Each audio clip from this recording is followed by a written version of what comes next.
All right then. Well, welcome everybody to the 8th annual event. Kind of feel bad we can't all get together and meet. There you go. This is such as 2020. Just a quick reminder, I'm Jay Gilbertson. I'm the manager of the East Dakota Water Development District. We're a regional entity of government here in eastern South Dakota dealing with a variety of water issues up and down the Big Sioux River Basin. My topic today is a look at some water quality trends in the Big Sioux River. I have the question mark in there because it's not entirely clear that we have trends in some situations, but we'll go ahead. Of course, first and foremost, the question is why do we care? Well, whether you recreate or drink the water, all of it comes from a lot of it will come from the Big Sioux River, and we'd kind of like it to be clean. Certainly that hose water looks pretty good. I've got my doubts about the water there in Split Rock Creek that are being paddled on, but it works for what is being done. Quick overview, we're going to touch on beneficial uses, the things we use the water for, or at least we would like to. Talk a little bit about how we know what we know about the river, and then finally go through some summary reports on the status of our waters and the condition of things. Okay, first, talk about beneficial uses. These are assigned by a state board. It's the Board of Water Management. Basically establish how a water body is intended to be used. And then for each one of those uses, there are some number of numeric or narrative criteria that are used to sort of determine whether or not that use is being met. In South Dakota, we have 11 such beneficial uses. They're numbered here. I've highlighted a couple. The first, obviously, domestic water supply is an important consideration. If you're pulling water out of that water body to drink, it's good that it be clean. Choices 2, 3, 4, 5, and 6 all deal with fish life. In the Big Sioux Basin, it's primarily the warm water variety 4, 5, and 6. For most of us, it's the recreational use of the river that is important. Those are items 7 and 8, and to translate, immersion means swimming. And then 9, 10, and 11 are sort of catch-all categories, provide just sort of general suitability for these major bunches. Quick run through on some of these. If you're domestic water supply water, we'll look at total coliform bacteria, we'll look at nitrates, total dissolved solids, et cetera, et cetera. Currently in the Big Sioux River Basin, no one is using the Big Sioux River as a drinking water source directly, but in the picture in the lower right-hand side is the intake plant for the city of Sioux Falls. If and when they need to, they can turn that on and pull river water into the system. Right now, it's just cheaper to get it elsewhere. On the fisheries side of things, we typically look at DO and ammonia, total suspended solids, temperature, and so forth. Total suspended solids, or TSS, are the big issues in the Big Sioux River Basin, although down at the bottom, mercury is becoming an issue as well. We'll talk about that a little later on. On the recreational side, we've got 2 classes, immersion and limited contact. As I said before, immersion is swimming. Limited contact is that coming in contact with the water, whether you're boating or fishing or something like that, basically where you don't intend to put yourself completely under the water is limited contact. Basically every lake in South Dakota, at least all the big ones, are assigned the uses of immersion and limited contact recreation. The number 9, fish, wildlife propagation, recreation, stock watering, sort of the generic catch-all activity, touches on a bunch of different things. It's sort of a very low bar sort of situation. Nitrates there at 50 and 88 versus 10 for drinking water and so forth. And again, mercury's here. It's starting to come in and at least identify itself as a problem in certain areas. And finally, irrigation and commerce and industry waters, typically having to do with industrial uses, or as it says, irrigation, conductivity, sodium, total TDS. Not really much in the way of problems with those issues here in South Dakota. So those are the beneficial uses that are assigned or options that are out there. Now, how do we know about the condition of the water? Well, there's an awful lot of folks out there collecting information. First and foremost, the biggest system operational right now is South Dakota DENR's Ambient Water Quality Network, WQM. We need to work on getting fancier names for these things. Water Quality Monitoring, WQM. We need to get a little more original, I think. There are currently about 153, about 150, 155 monitoring stations statewide. Depending on the situation, they may be monitored monthly, quarterly, or just seasonally in certain situations. And there's a host of different parameters that are monitored.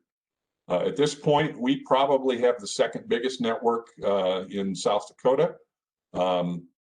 Under normal circumstances, we're monitoring water quality at about 50 different surface water locations up and down the district and a little bit outside to the south. Typically biweekly or twice a month sampling on the surface waters. Recently, the state has instituted a new sampling protocol called rotating basins. It's intended to provide a broader and a better foundation on which we can gather and have information for reasons I'll get to in just a second. In the initial run for the rotating basins project, they've targeted the Big Sioux River Basin. And although there are 42 monitoring sites, see if yes, the graphics are working. The blue circle is what we were already doing, the 42 sites. Basically, it's pretty much a total wash or almost a perfect fit for match. So we're not getting 92 locations sampled this time of year. We're still doing about 50. There's just a tremendous amount of overlap with what we're currently doing. And this will continue on in the Big Sioux River through 2021, at which point it'll move elsewhere in the state as to be determined. And finally, there are any number of federal, state, university, and local government monitoring efforts that are underway. So there's a fair amount of information out there available to evaluate what we have. And there's some fancy pictures of various people out collecting data, whether from the shore or from a boat or where have you.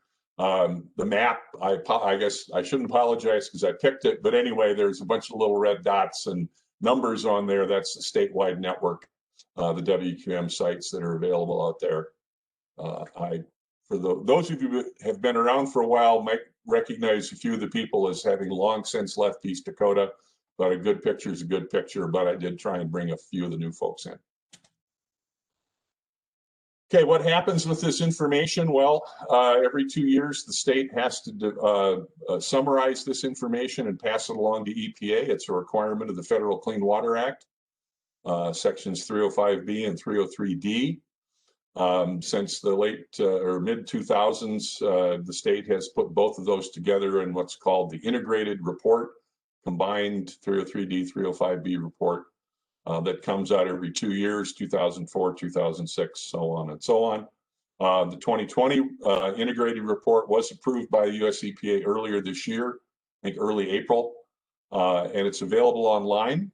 This is the summary document. If you want to know how what the water's like in South Dakota, in theory, this will tell you, in theory. In terms of determining if the water is good, we had talked earlier about the designated beneficial uses and the various criteria. In the integrated report, if a particular water body is considered to be supporting for its particular use, what it means is 10% or fewer of any samples that have been collected, or no more than 10% violate the standard. If it's nitrate, it can't be too high. If it's dissolved oxygen, it can't be too low. And if fewer than 10% of the samples are problematic, then the water is considered to be supporting. Conversely, if you've got enough data, if more than 10% of the samples violate the standard, then that water is considered to be non-supporting. Now, 15% is more than 10%, which means 85% of the samples were deemed to be okay, but still that's the designation that would be done. We have a fair number of water bodies where the actual status is unknown. Typically, that's a result of insufficient data. Not everybody is out there collecting water quality information where we'd like them to do it. or at least not where individual members of the public would like to have it done. It's not easy, it's not inexpensive, and there's often a paucity of information.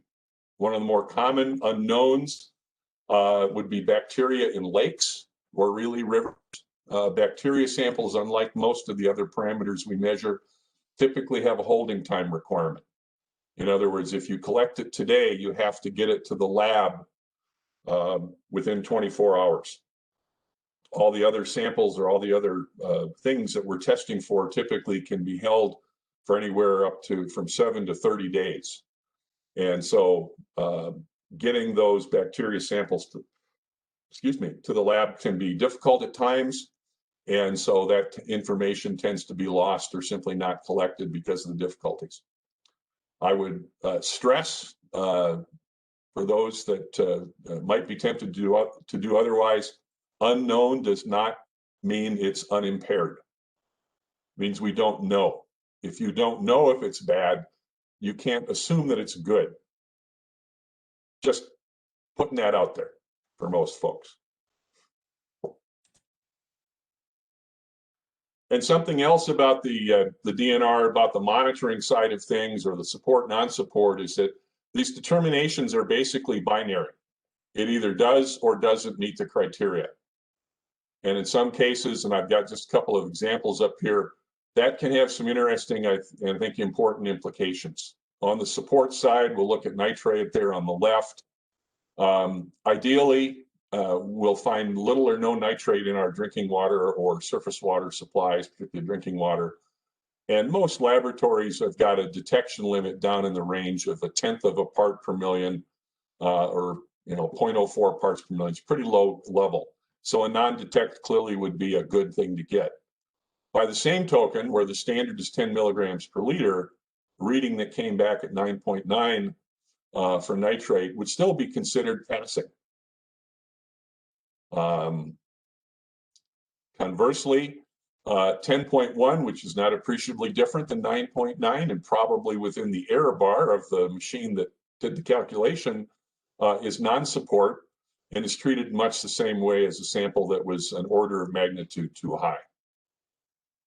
And so support, non-support simply means you're on one side of the boundary line or another. It doesn't really tell us how far away from that line it might be. For that, you really need to look at the actual data itself. And again, on the right, similar comparison for E. coli bacteria for immersion recreation, standards 235 colony forming units per 100 milliliters of sample. Again, barely detect at 10 would be ideal, but 235 is the limit, and that would be considered supporting. Whereas one more colony would be bad, but it is at times not uncommon to get samples that actually come back at too big. The nitrate, we talked about a lower detection limit in some of the biologic counts, the bacteria counts. There's an upper limit on how many units they can sample or they can count, at least not without a lot of dilution activity. So, but again, super exceedance or barely doesn't really come through in the integrated report. Just a few quick highlights from the 2020 report. The assessment on the rivers and streams side looked at a little over 10,000 miles of perennial stream and 87,474 of intermittent streams and rivers.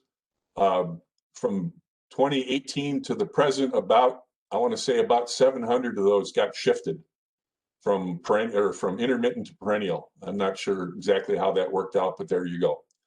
Of that 10,000 or so that were assessed or that were available, a little over half were assessed.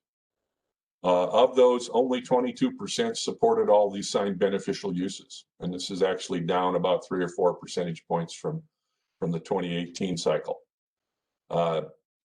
Obviously, then 78% didn't support one or more of the assigned beneficial uses.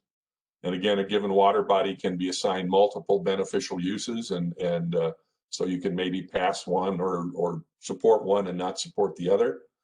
The big issues on the surface water side, tend to settle around total suspended solids, coming either from agricultural or natural sources, and then bacteria,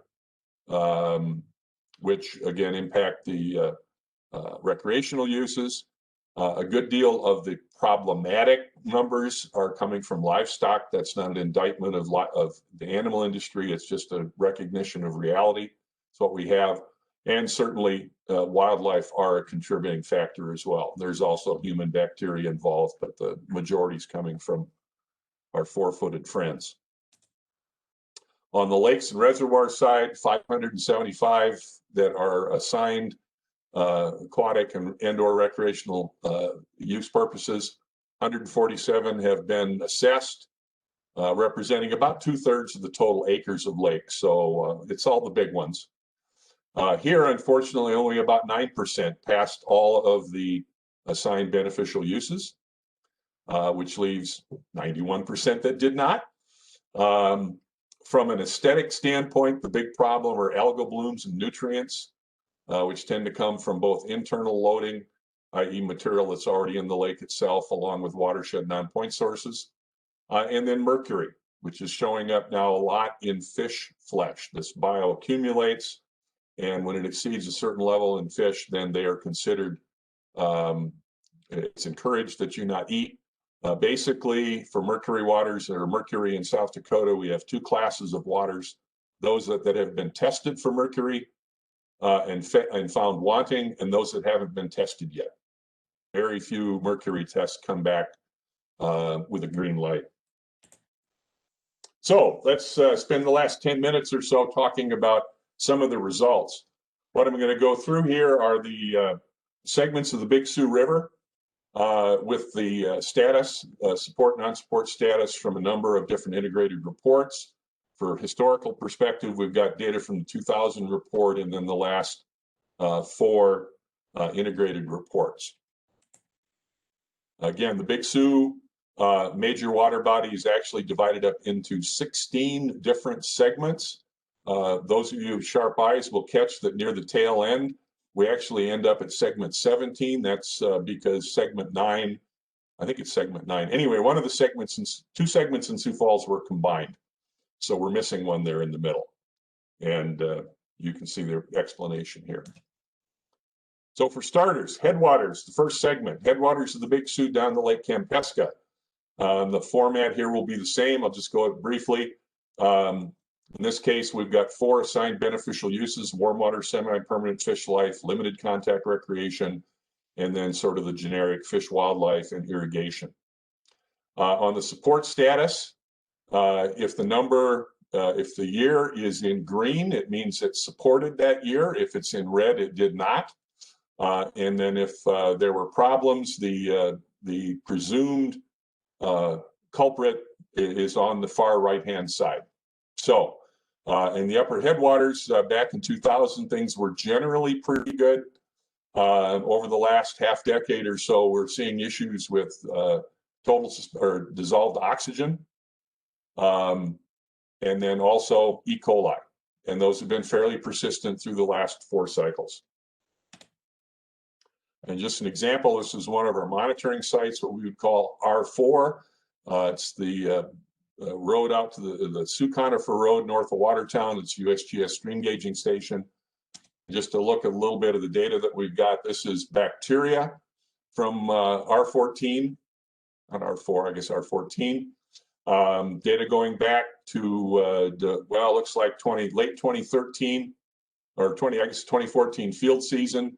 Variety of dots. The little arrow is intended to represent the upper limit, sort of the threshold for limited contact recreation.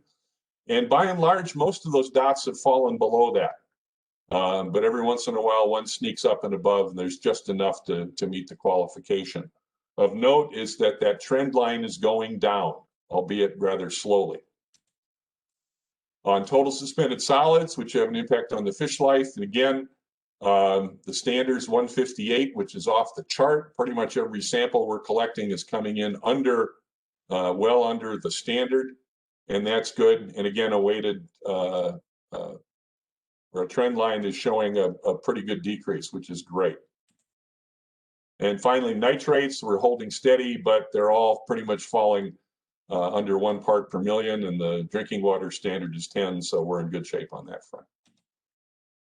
Working our way a little farther south, Lake Kampesca to Willow Creek, this is basically the Watertown segment. Again, very much the same applied or same beneficial uses, and support status is about the same. Dissolved oxygen is an issue in the upper Big Sioux River Basin, along with some E. coli, and that has persisted. The generic fish and wildlife and irrigation issues haven't been a problem for some time. Getting below Watertown down to Stray Horse, northern Hamlin County. Here the TSS and DO, or the DO issue goes away. So warm water fish life really doesn't have any troubles. We are exceeding the limited contact recreation standard for E. coli, though, in this segment, and have been for fairly consistently. Not greatly, but enough to beat the qualify for non-support. Stray Horse to near Volga. Again, you can kind of see this. Warm water, the fish life was doing well. 2018, we had a TSS problem. That actually went away in 2020, but was replaced with issues with dissolved oxygen. Limited contact, good in 2014 to 18.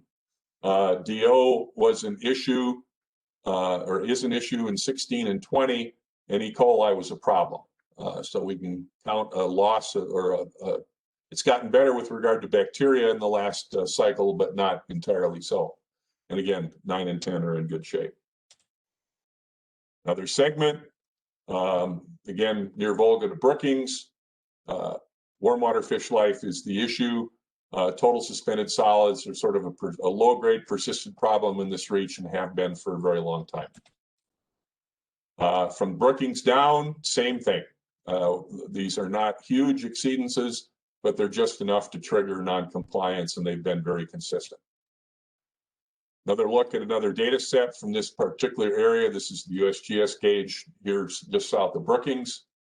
On the E. coli side, see things bouncing around. This data set actually goes back to the mid-2000s, looks like October or 2006. Again, we occasionally get some pretty high spikes. Most are staying under that 400 range or under the 200 range, and we're in pretty good shape. And again, a trend line would suggest things are getting better, albeit very slowly. Total suspended solids, again, all for the most part well below the standard of 158, although we certainly have enough to keep it problematic. And then finally, nitrates, again, well below the drinking water standard, but again, climbing slowly over time. Brookings through, basically, this is Moody County. Domestic water supply starts here. It's in good shape, at least as far as standards go. TSS has started to come back, and mercury is a bit of an issue here. And we can talk about that later on if need be. Mercury is measured a sort of a different way from everything else, and so once it gets in the system, it tends to stay there for a long period of time. Limited contact, had some problems, but in the most recent test, we were in good shape. As far as the E. coli goes, and again, a 9, which is normally all green, this is a mercury fish issue.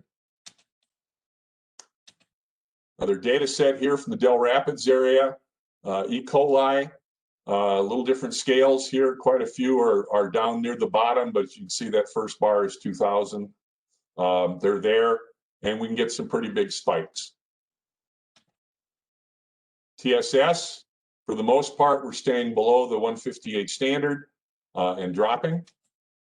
And nitrates are, again, climbing, again, generally higher, bigger numbers now, but still well below the standard, but they're headed in the wrong direction. Quick run through town. This is another segment that has mercury information, segment 8. So we've got issues with fish flesh on the fish side of things. And now E. coli rears its head on the immersion recreation. Basically, you got to have no E. coli to pass the immersion test, and that's just not going to happen. We got close in 2014 where limited contact was okay, but it's kind of tough the farther down the system you go. I-90 to the diversion return. Again, domestic is good. TSS or warm water fish, immersion and limited contact are not good and have stayed that way for a long time. From the diversion to the wastewater plant, the drinking water standard drops off, warm water and the recreational uses are impaired and have been that way. And in fact, that particular setup persists for quite a long ways. One last quick data set to look at. This is the R13 site over south of Brandon, again on the E. coli front. Again, mostly low numbers, trending down-ish, sort of, but a lot more of them kind of sneaking up above the standard. Oh, well, that thing's going to go off. We'll never know. Total suspended solids. Earlier on, we were well above the 158 standard, but as we go farther down the system, we're getting better. Again, nitrates climbing in general and higher numbers, but still well below the drinking water standard. And the last couple of stretches, Brandon to 9 Mile, 9 Mile to Fairview, repeat again, Fairview to Alcester, Alcester to Indian Creek, and finally Indian Creek down to the mouth. All segments basically below Sioux Falls have got TSS issues with warm water fish life and excess bacteria for recreational uses. The kind of a summary on this, just a few things touch on. The E. coli, which is really the biggie, more often than not, we're going to find it at or above a designated use. In the case of IR immersion recreation, we're typically well above that number. And so we've got issues. Up basin, upper part of the basin, there's some downward trends. The lower basin is sort of a mixed bag. We've just got a lot of material accumulating down here. Total suspended solids are mostly at or below the standard, so those tend to hug right around the area. They're mostly decreasing. However, they're sort of starting from higher numbers and the farther down the basin you go. And so even though they're coming down everywhere, they were coming down from higher numbers down south. And finally, nitrates generally below the drinking water criteria, which is good. But if you saw from some of those charts, they're increasing with time all the way along. Where do we go from here? Well, it took 140 years to get here. Nothing's going to happen overnight. If we can hold things steady, static water quality would be a win. At least things aren't getting worse. And in many instances, bad is water might still be bad, but it's not as bad. And then finally, my last poke for a little more regulatory beef behind some things. There are limits to what you can do with all volunteer programs. If all you can do is offer somebody to change their actions, it sometimes is a little difficult. And with that, I think I'm done. Hi, I am Alexa Kruse, as Troy said, working for the Big Sioux River Project. Many of you are probably familiar with the Big Sioux River Project, and if you are, you're probably wondering why Barry isn't giving this presentation and who is this new person. And so Barry just gave this presentation over to me this time, and he is around and I think would be able to answer any questions that I might not be able to at the end of this presentation.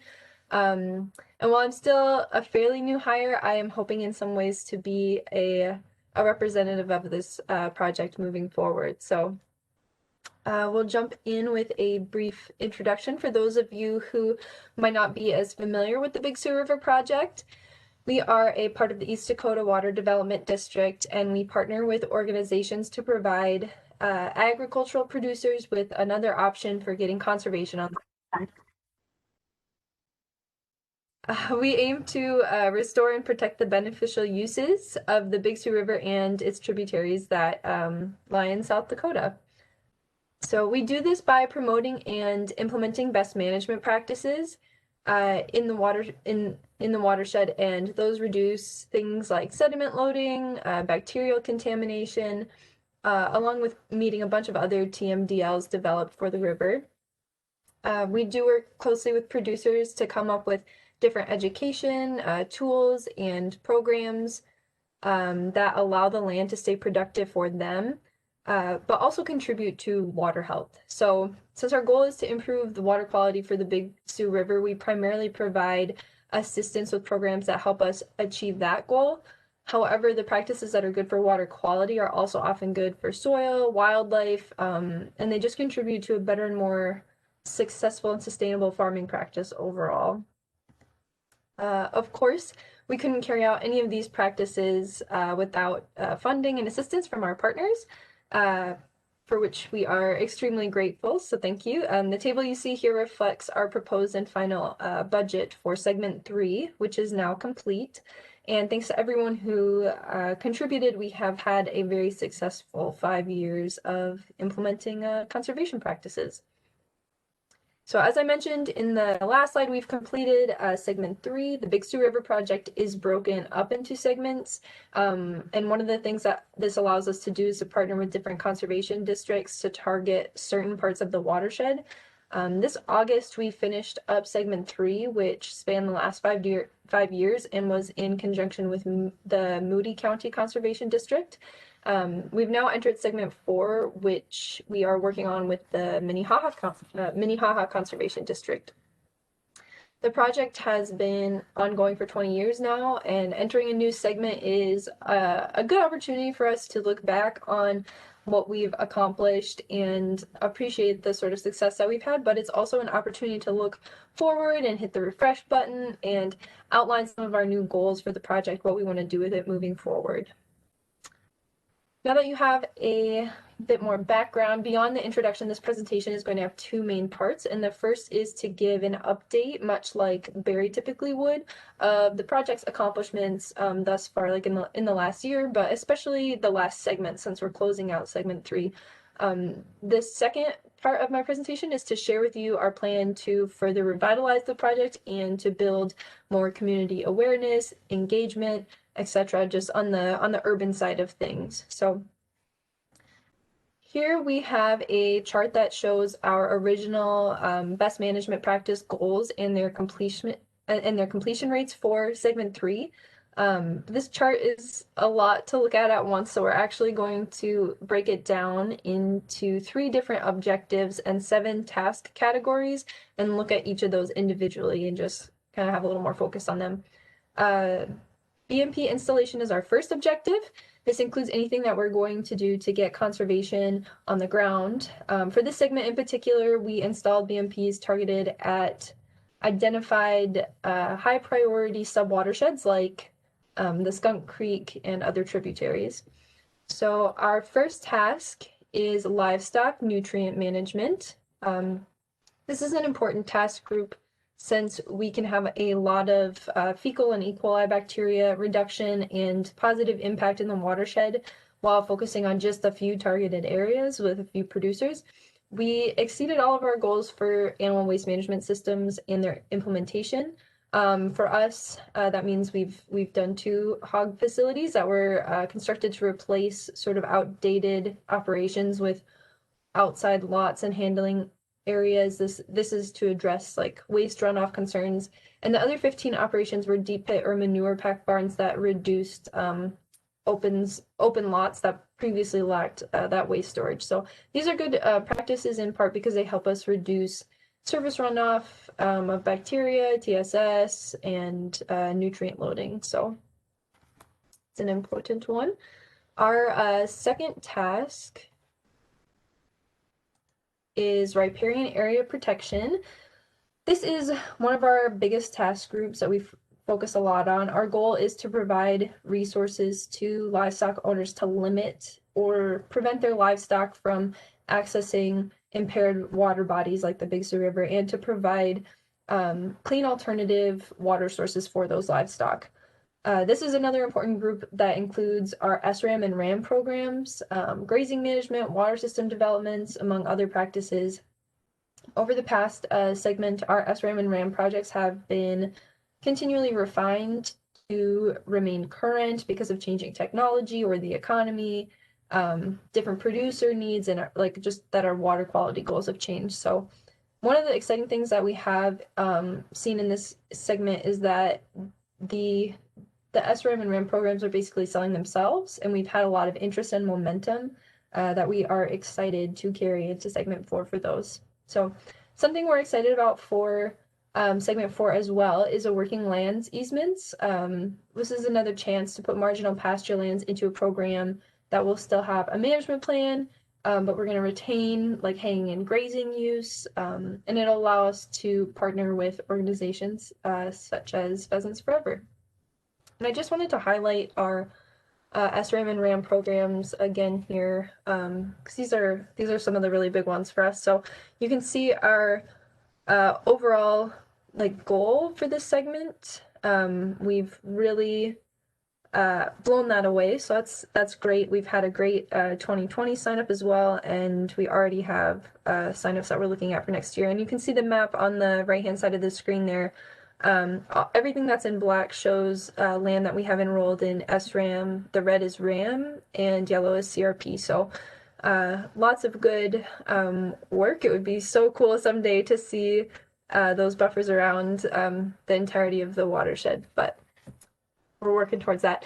Another thing we want to show is just so you can see visually like what SRAM is doing is this is a pasture that in April 2013 had pretty eroded banks. It was not so great looking, but I'm just going to click through these slides to see how it's changed until today after being enrolled in the SRAM program.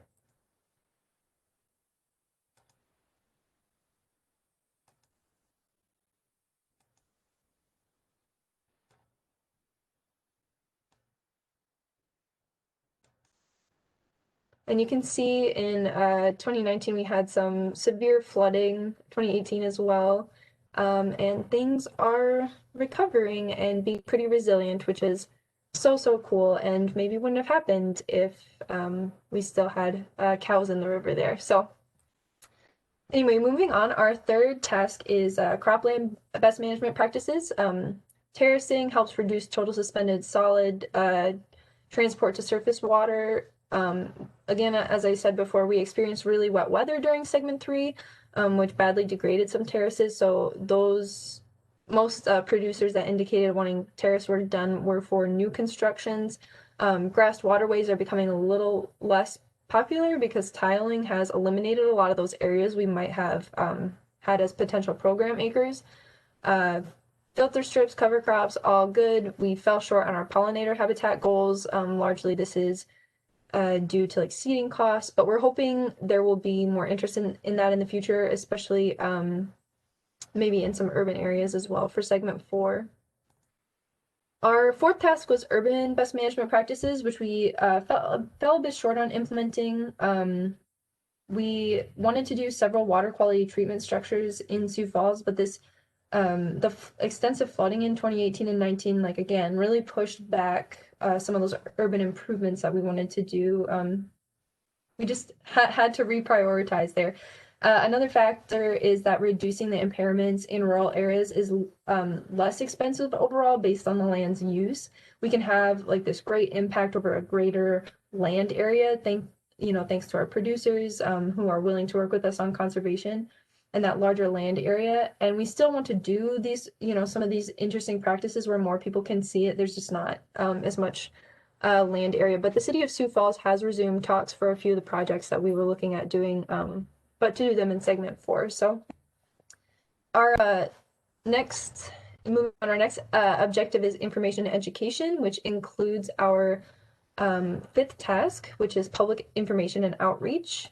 We met our goals for public outreach during segment 3 through tours, meetings, articles, advertisements, and presentations, and we are serving our producers and our professional partners fairly well in this regard, but we would like to expand our reach for segment 4 to include, again, that general public, that urban areas, especially Sioux Falls, and we'll talk more about that in the second part of my talk.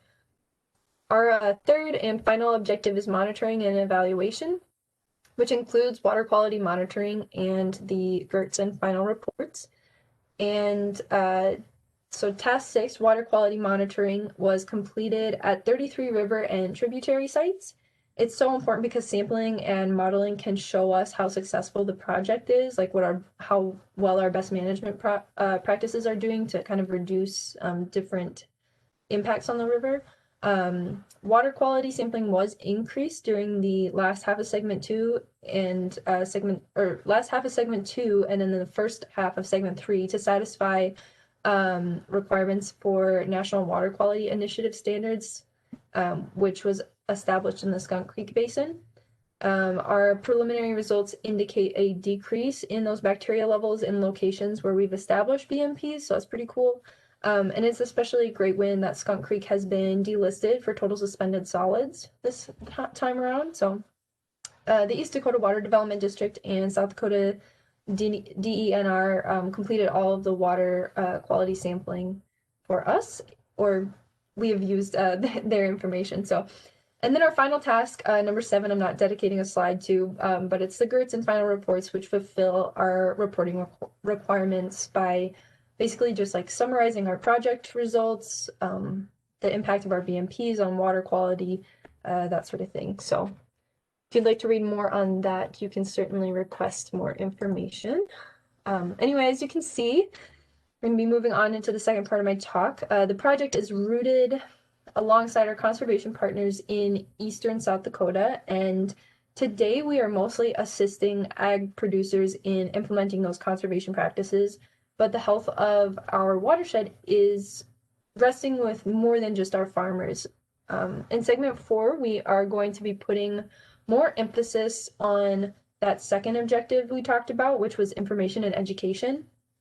The Big Sioux River Project is aiming to apply digital media education and have this awareness campaign for its water quality conservation efforts. And we want to engage more of the community that we serve. We want to serve all of our stakeholders, everyone who cares about the river. So who knows about our project? We have these strong roots with our producers and therefore more rural populations. And we are a vital option for producers to do their part for conservation, but we want to basically like revitalize the project to make it a fixture in more urban centers, especially the community of Sioux Falls, and have that sort of buy-in from a larger group of people. We have this history with our producers where our programs are selling themselves. We have people coming to us to enroll, which gives us this like creative freedom to sort of do more, right? We're meeting those, so we want to go beyond. But there are differences in how we would implement best management practices in a rural setting and scale, in the scale at which we can do those same things in the city, as I had mentioned before with our urban BMPs. Reducing impairments in rural areas is so different. So how does this translate to an urban setting? We want people to be able to like safely recreate in the river in and around Sioux Falls, but we're not going to get there just with producers because this, any of our urban settings are at fault for pollution as well. One of our major lines of defense to lower an urban center's negative impact on the river is to target individual attitudes and actions. We haven't really told the story of the Big Sioux River Project as well as we would have liked to, and we want to share it with this population of people and show that everyone has a part to play in the health of the Big Sioux River. So we're working on an awareness campaign that shows that although everyone is part of the problem for water quality, everyone can also be a part of the solution. And building an awareness campaign starts at first with a name, and probably not the most people remember the Big Sioux River Project by its name, but you probably, if you're involved in the water quality conversation in the watershed, you probably know Barry and what he does and how he, works with producers and provides this like individualized attention so that we can really work and make the programs work for the producers as well. But I can't necessarily market this very well as the Barry Berg Project. So we are giving it that Big Sioux River Project title and really wanting to push that. This is not something that just producers can do. It's something that everyone can be a part of. So first, as with any campaign, we kind of need to start with an online presence. I'm assuming basically everyone has a smartphone. You either fall into a category of like, you're like, yeah, of course everyone has a smartphone. Duh, I have one. Who doesn't? Or you're probably pretty proud that you've resisted getting some sort of smart device up until this point. But no one can escape the internet. We're all doing this digitally right now. And 4 out of 5 of us own a smartphone. And the average smartphone user spends more than 3 hours on their phone per day. And if you've used analytics tools like screen time, you might have been surprised the first time you ever use it, just how much time you're spending on your device. And this photo in the slide is probably pretty familiar for everyone. People are on their devices even when they're enjoying time outdoors in nature, trying to like they're connecting through a screen still. So we want to harness the power that is in everyone's pocket to connect people more closely with the environment that they're exploring, especially along the river. But we can't do that if people don't have like a central hub to visit us at. So we still have all this information to share, and these days we need to share it in new and creative ways that can capture people's interest, thanks to so many people spending their time online. We don't necessarily need a physical space on the map, but to share our project. And instead of an office, our virtual hub is a website. So in order to foster our project's growth and strengthen public awareness, by late spring or early summer of 2021, we will have launched a highly visible website where anyone, whether it's a producer or a curious member of the public, can go learn about water quality, and the work that we're doing with our partners and in and on the Big Sioux River and its tributaries. So today, we don't have that, but we are moving towards that goal very swiftly. You can't talk about the internet again without talking about like our handheld devices and especially social media. They're basically inseparable from each other at this point. Even though we are the largest watershed project in the state, our current social media presence is not really existent. So we'd like to get on that as well. The Big Sioux River project is going to be branded in a way that's easily recognizable and shareable. We're going to have social media presence on all major platforms. With screen time basically at an all-time high this year, it makes sense to bring our presence online where we can have easily accessible information to a wider audience. And social media isn't just a good tool for communication. The analytics across those platforms can also help us measure, engage, changing attitudes and interest in our project and its efforts, not just with the general public, but also with our producers. There are people using these services online as well. So that's something we're looking at. The pandemic has given us, again, even more reasons to harness the power of social media to tell our story as a Big Sioux River project and serve a different group of stakeholders on the river. It's a really awesome time to be doing this because more people than ever are, engaging with the recreation areas that we have on this side of the state. Like for example, and this is just a personal anecdote, but I was looking for another kayak early this summer to add to my fleet, and I called around and like kayaks were out of stock at many of the sporting goods stores in Sioux Falls. So that's really cool. That means like people are getting out there and connecting really closely with the river. Like geocaching has become more popular. There are various types of scavenger hunts that have sprung up in our area, from like the Siouxland Libraries hosted scavenger hunts to trivia hikes to downtown Sioux Falls Digital Passport. Through these types of modes and more, we've got like really great opportunity for place-based education that we can do just through we can start doing through online now. Another way to bridge that gap between technology, education, and our river is like citizen science photo points where people can share how a spot is changing over time through social media and location tags.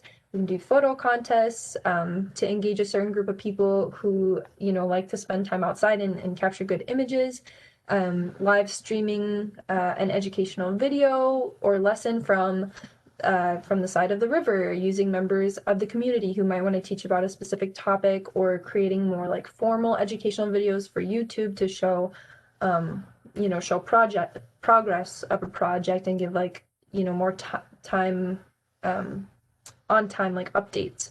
We also want to work on a mobile application that will allow the public to check current river conditions and get real-time measurements of water quality in order to plan their recreational activities through the summer. I think it'd be so cool if there was like, along with your text message or your news notification or something, there'd be a notification that pops up and says like the weather and water conditions are great today.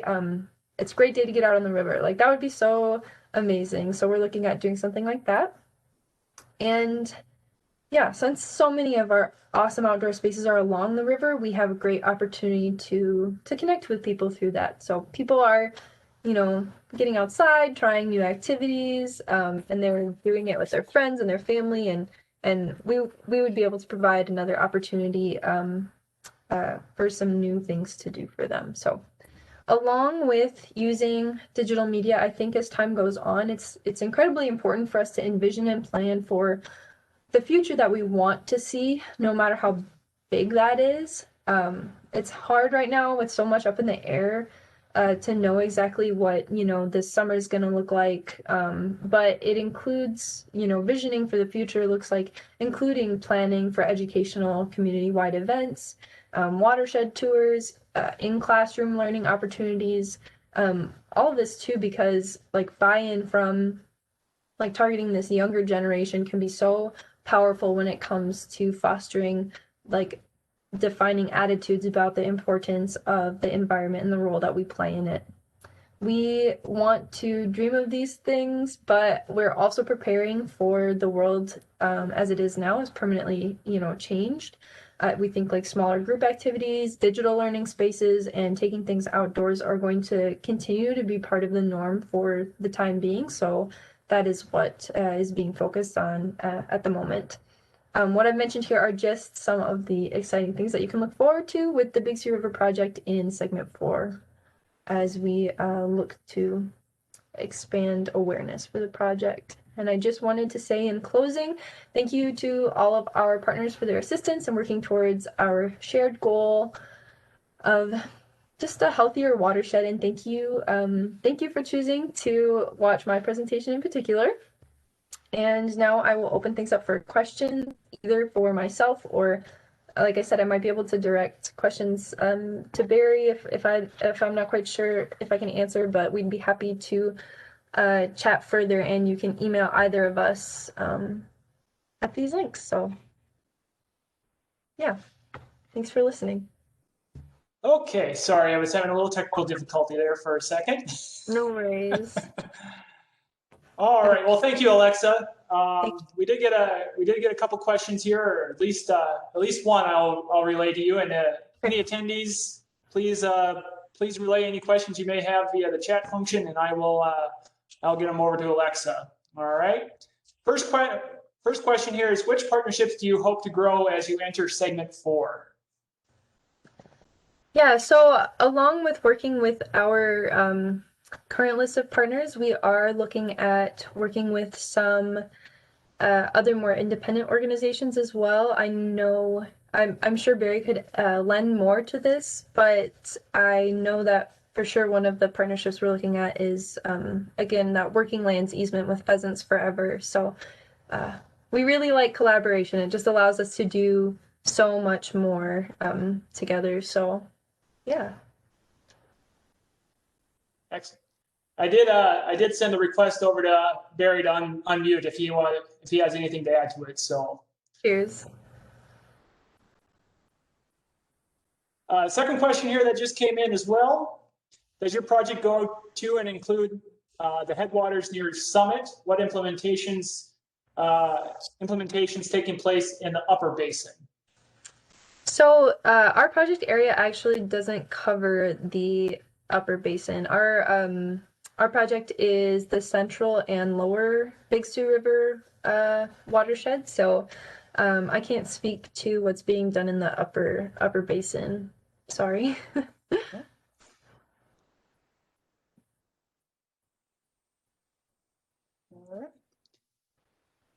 That is the extent of the questions from the chat. We'll keep it open here for a couple more minutes, but I guess I did have one for you, Alexa. Is, you know, obviously with 2020 being the way it was, and going into 2021 here, what are some short-term goals you're looking at to accomplish here in 2021? Because, you know, obviously taking everything online and doing the online database and tracking and everything like that. That's obviously a big initiative. And granted, if you can get it accomplished in 2021, great. But I have a feeling there might be some smaller steps along the way before we get the full thing going.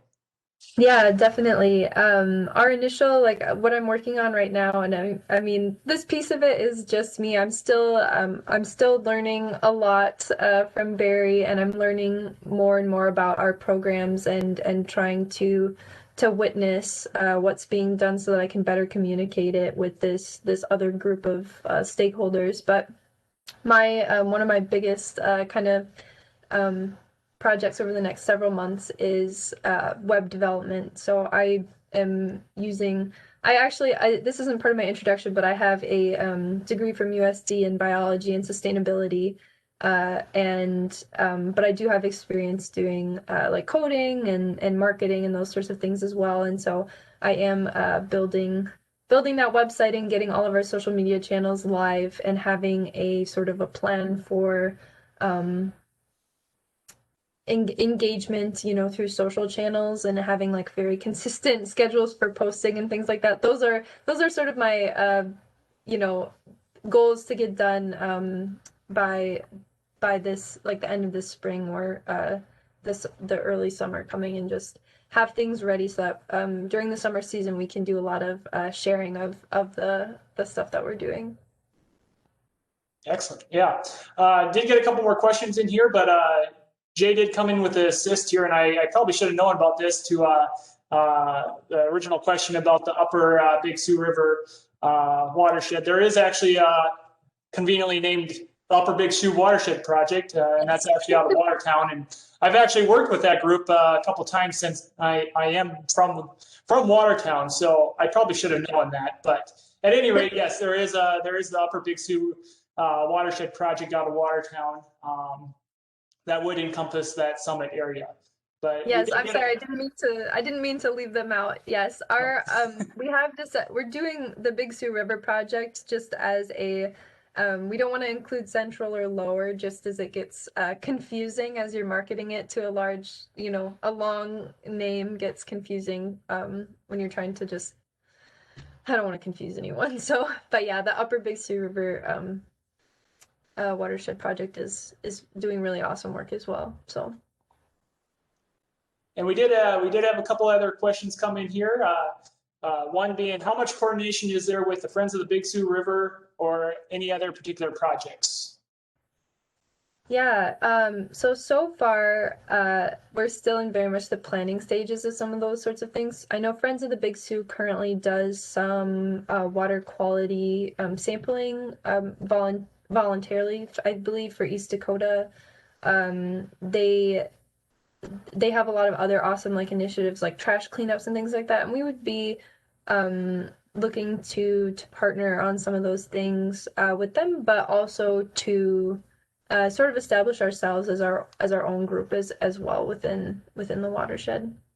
But yeah, we definitely want to foster that collaboration because there are many groups that are contributing, you know, to this vast project that we couldn't do on our own.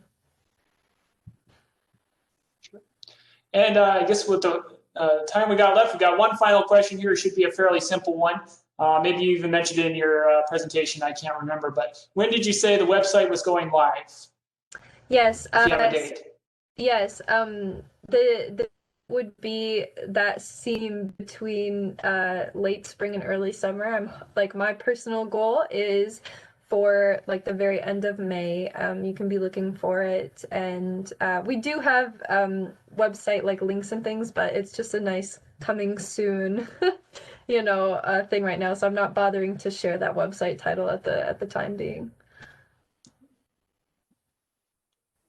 Oh, Jay snuck in one more here. Let's see. Oh, okay. He's just once again clarifying, Friends of the Big Sioux River have been part of the project steering committee for a long time. The more folks involved, the better. Awesome. All right. This Jay. Cody Rolfes grew up in Spencer, Iowa, and after graduating high school, attended SDSU, majoring in wildlife and fisheries science. Graduated from SDSU in 2015, worked several different seasonal positions within South Dakota Game Fish and Parks before coming on the board with Pheasants Forever in 2017. He enjoys being outdoors and has a wife and welcomed their first baby July of this year. Corey, you can take it over. All righty, thanks, Troy. Yeah, so today I'm gonna kind of cover our Farm Bill biologist program, kind of what we do, the partners we work with, and some of the programs that we work with to try and address these water quality concerns. So first off, the Farm Bill biologist program within the state, there's 14 positions throughout the state. We also have 4 coordinating wildlife biologists that work with easements, a soil health biologist, and then also a precision ag specialist. What we do as Farm Bill biologists, the mission of Pheasants Forever is all about habitat and putting more habitat and better quality habitat on the ground. And we do that in our positions by working with landowners to help them meet their goals on their land, or to help steer them towards programs that might fit best for them. And then outreach, holding educational events or youth pollinator events, etc. I should back up. My home office is out of Flandreau. We work in the USDA NRCS offices. My main counties are Brookings and Moody County. And then I also cover kind of all the way down to Union County. And we do have a biologist up in Watertown too, so he would be working in areas that would affect this Big Sioux River watershed as well. Programs we utilize to address several water quality concerns within the USDA. The big one that we work a lot with is the Conservation Reserve Program. There's easements such as WRP, the Wetland Reserve Program. There's Environmental Quality Incentive Program, and also the Conservation Stewardship Program. I'm going to cover mostly CRP, WRP, because those are the 2 that I work with the most, and then a couple examples of EQIP as well. And then we also work with the Game Fish and Parks private lands programs, which they will offer cost share to plant grasses or trees, grazing infrastructure type things. And then there's also a sort of newer program, the Second Century Working Lands Program, that I will cover briefly as well. Not going to get into the weeds too much on this. I think we all kind of know how the wildlife habitat works for water quality, and the main one I'm going to be focusing on today is buffers, which, as a lot of us know, the vegetative buffers are critical in filtering out pollutants from whether it be crop fields, livestock waste, etc. The first program I'm going to talk about is the Conservation Reserve Program, or CRP. There's 2 different signups within the CRP program. The first one is the continuous CRP, and as it sounds, that is open on a continual basis. And these 4 practices within the continuous sign-up are 4 of the main ones that we would use within the Big Sioux watershed, and are the ones we would implement. There is a general CRP sign-up, which with the new Farm Bill, there is sign-ups for those. There will be one starting in January. The continuous sign-up works a lot with the wetland practices. The general is more any cropland is eligible, but it is on a ranking basis. So some examples, and the picture here is kind of what we're going after. You can see that definitive line there where there was a buffer on that stream, whether that be 5, 10 feet, whatever. And then we're adding that additional buffer through CRP and adding water quality benefits as well as wildlife. Here's an example of a project in Moody County that I just worked on this last year. And this was actually a project with Barry Berg in the East Dakota Water Development District through their SRAM program. So the stuff in the yellow outlined all went into CRP through filter strips or a wetland restoration. Everything inside of there that you can see went into that program, the East Dakota program through SRAM. So all of that you can see there is protected and will have a great benefit on the water quality. And this is the West Pipestone Creek, I believe. Another example, this is a small tributary to the Pipestone Creek. This was a filter strip that was implemented 2 years ago. The imagery on the computer wasn't updated to see that some of these have been planted to grass since then. But this is another one where you can see we're buffering that water channel more and taking out some of those pollutants. Here's another one. This is actually along the Big Sioux River. This one went into the general sign up this past year. I think it was almost 100 acres. It's right up on the Moody Brookings line. And this is going to be a great block for wildlife habitat. And towards the south end, you can kind of see some circle patterns. Those are oxbows and stuff that are normally pretty wet and flow into the Big Sioux River. So this was a good piece to get in to protect the Big Sioux River. Here's another piece that went into marginal pasture land, which this piece was normally grazed every year. Very short grass, cattle in the water. So we enrolled it into the marginal pasture land, which basically gives the landowner a certain payment every year to take those cattle off of there. And then we don't have those resource concerns. Here's a wetland, a pretty generic wetland restoration one. When I first started, this was one of the first projects I worked on. You can see those wetland areas. Those were basically just a ditch running through there. We use CRP, the wetland restoration practice, to restore those wetlands, get the hydrology back to its natural function, and then plant buffers around there as well. Here's kind of the goal, a before and after picture. You can see on the left that a lot of that wetland is farmed through or has been farmed through in the past. This picture was taken in a wet year. And then on the right, that is after vegetation is established and taking away a lot of those runoff issues and all the other resource concerns. WRP or easements. My work on these programs is fairly limited. And basically, this program is meant to restore and protect wetlands for a long period of time. There is 30-year easements or perpetual easements. My work with this program is landowners can get compatible use agreements to utilize or do some sort of habitat management or food plots, something along those lines. And a few examples of those. This is kind of a picturesque easement. Is more of a pothole easement, but it's planted with a very diverse grass forb mixture, providing lots of wildlife habitat.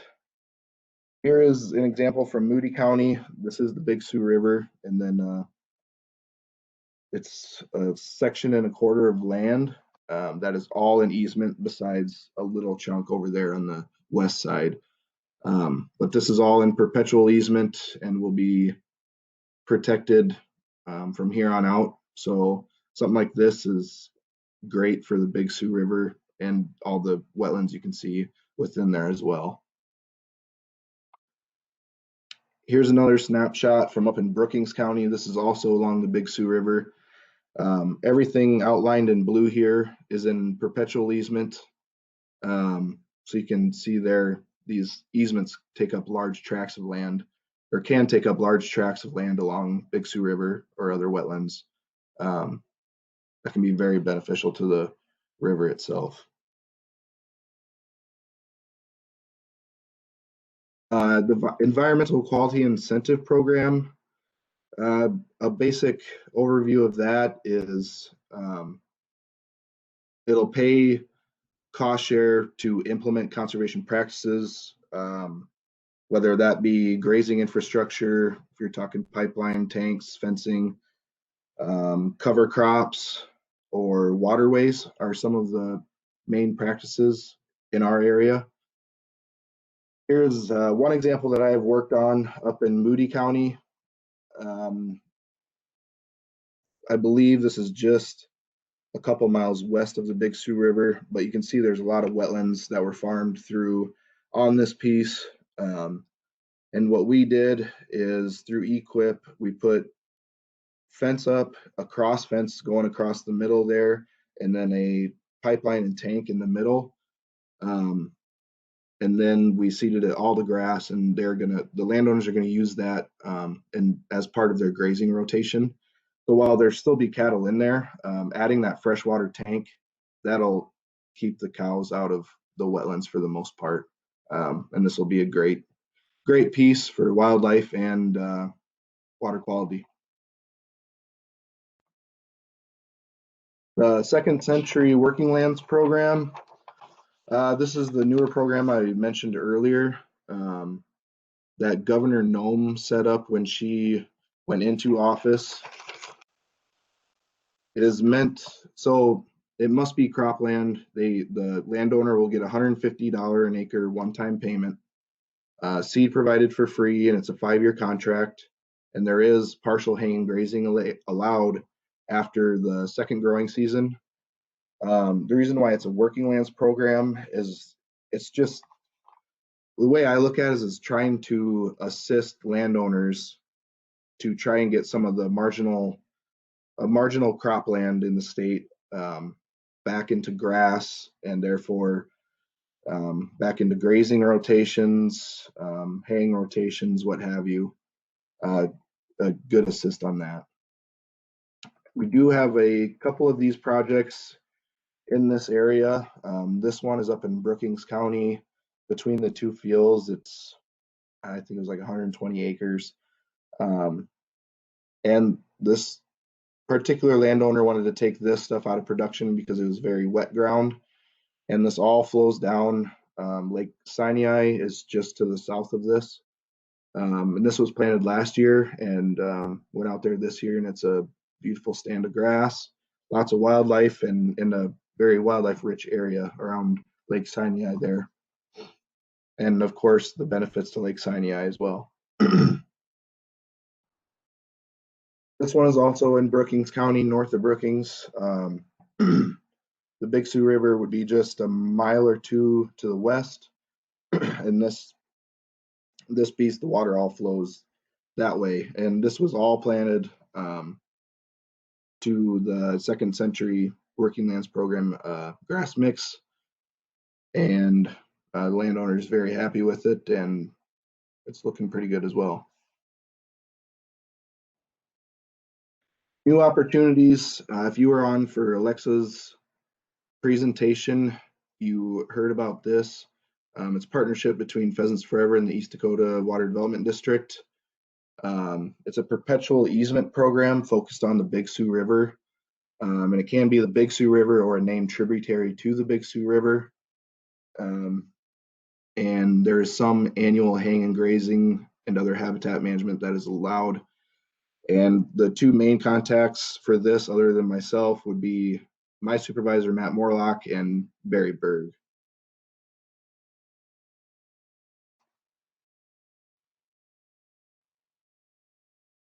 And other than that, that's pretty much all I have today. if there's any questions. And my contact info there as well if you don't feel comfortable asking questions on here.